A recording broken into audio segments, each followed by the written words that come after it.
Hey everyone, it's Bina 007 with another 10-minute movie review talking about the world premiere of Blitz that opened the BFI London Film Festival earlier this evening. This is the latest film from director Steve McQueen, who has made fabulous films like Shame and Hunger, and the incredibly critically acclaimed 12 Years a Slave, not one of my personal favourites. And also, most recently, a wonderful series of TV vignette called Small Acts that really focused on previously untold stories of Black people in Britain, London in particular, in the 1960s, which really focused very heavily in some cases around the popular culture and the music of that time. In this feature film, he is focusing on the Blitz, as the title suggests, so the experience of East End Londoners during the Nazi bombing of London in the 1940s in World War II. And as much as we've had many, many World War II films in the past, I'm not sure we've seen anything that tries to really focus on the experience of everyday working class people, what it's like to have your houses bombed every night, to scramble for shelter in underground stations, the racial tensions that exist in East London at the time, and the sheer peril and the sheer emotional pain of having to ship off your kids by train into the countryside, evacuate them to keep them out of trouble, while you stay back. And if you're a woman, probably work in a munitions factory, creating bombs that are going to go and bomb German civilians in the same way. Or if you're a guy, you're probably an air raid warden or too old for active service.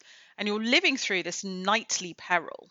So I think the aims of this film and its historicity are really earnest and admirable. And I think I really saw a slice of genuine London life that I haven't really seen on screen before.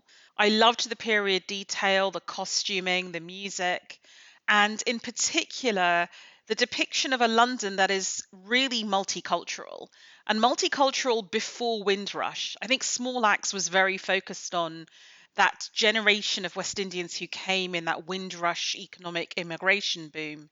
But this is showing you a London of World War II that has people from many different countries as part of the empire, also a large Jewish community, and shows those racial tensions and divisions even there. So all of that is earnest, well-intentioned, very well done. I think the problem is that the film does not coalesce. It's a series of beautifully staged vignettes in search of an overall narrative arc that's going to have some propulsion to it. And I think Steve McQueen thinks he's done this by telling the tale of a mother and a son.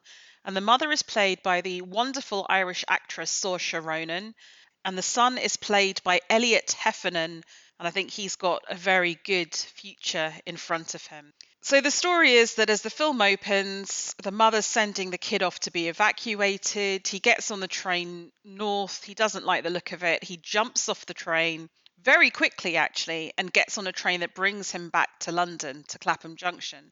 And I thought this was going to be a much bigger tale of coming back through rural England to get to London. But no, actually, it's the story of the kid wending his way back from wherever he's ended up in London to Stepney Green, where he's from.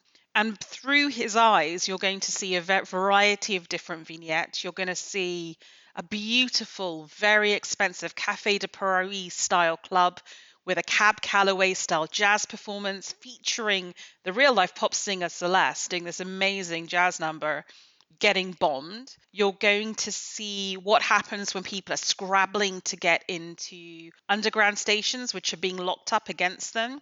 And when they get bombed out, you're going to see the kind of stuff that doesn't get talked about much, right? Because if you see the typical historic tale of the Blitz, it's like, heroic Londoners keep calm and carry on, that trite saying, right? Whereas in this film, you're going to see people who are pickpocketing the dead. You're going to see rogues. You're going to see racism. You're going to see a much more varied depiction of London life. I think the issue I have with the film is that I loved the musical interludes. They're so vivid. They reminded me a lot of Small Acts. But the overarching story is just so trite. The dialogue is so basic, so simplistic.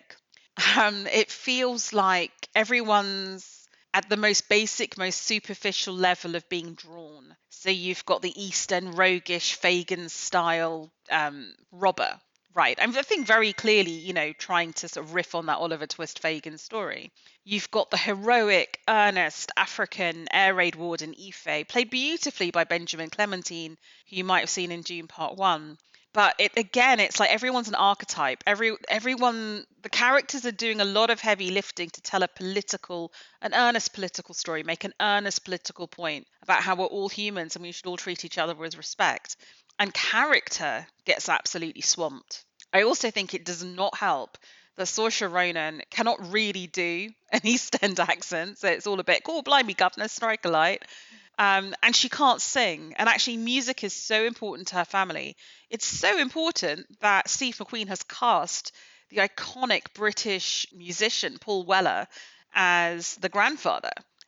The character that Saoirse Ronan plays is meant to be an amazing singer, and she does have a big set piece song. It's so clear that she's being dubbed by someone else. It's really clanky and just brought me out of the film completely. I think they should have cast someone who could genuinely sing, as much as I love her as an actress. Elsewhere, I think Kathy Burke has a lovely little cameo as a roguish gangster. Paul Weller, I thought, was quite moving, actually. You got a little bit of Stephen Graham as a gangster, too. But otherwise, it just feels incredibly, incredibly thinly drawn. I didn't feel like I fundamentally cared about this little boy and the mum, because the little boy just serves as a vehicle to get us through the streets of London. And the mum, I mean, it's just archetypal goodies and baddies, isn't it? There's the racists and the non-racists. So kudos to Steve McQueen for trying to get us to see another depiction of World War II that isn't just heroic white people and evil Nazis. That is valuable. I think there are people who will need to see this story, but my goodness, it is just very earnest, very trite, very basic, and should have been done a small axe Blitz edition, in my view. So there we are, Blitz world premiere today. It is rated PG-13 and has a running time of 120 minutes. It will get a very limited cinematic release on November 1st in the USA and UK, and then it will be showing on Apple TV Plus on November 22nd. And actually, here's a thing to consider. The way it's shot, there is some amazing tableau, like the opening scene, the prologue, showing these air raid wardens trying to put out a fire. It feels so immediate and so alive, and I really love that. And the CG depiction of bombed out London, I don't think I've seen anything quite like it. It was really impressive. But between those big action set pieces, or those big tableaux, it all feels quite televisual in the way it's been filmed. And I do wonder if that's been influenced by the fact that the people making this film are well aware that probably 98% of the people who ever view it will watch it on TV. So I do wonder if that's part of that calculation. Anyway, you can watch it on TV on the 22nd of November and judge for yourself.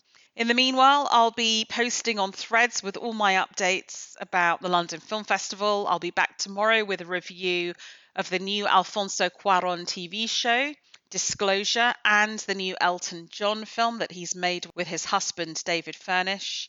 And if you have any comments, leave them on the blog at Bina007.com, pop a comment on the YouTube channel, or find me on Threads. Thank you for listening.